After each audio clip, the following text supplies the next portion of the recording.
How to fix Walmart billing problem on Android. So follow this step.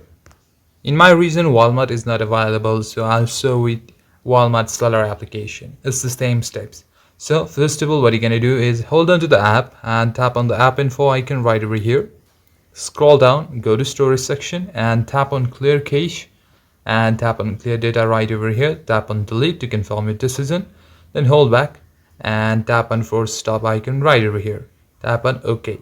Then go to the menu and close all the application and try reopening the app to see if the problem is fixed.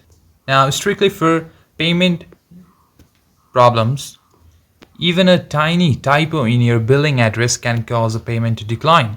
So go to your accounts wallet in the Walmart app to check your saved cards.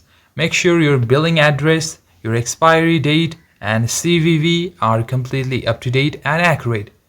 Ensure the name on the card matches your account.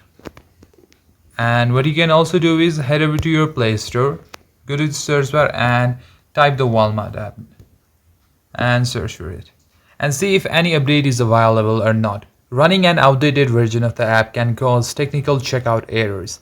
So if you see any update icon available right over here instead of open icon, simply tap on it, and if it says open, that means you already have up-to-date version.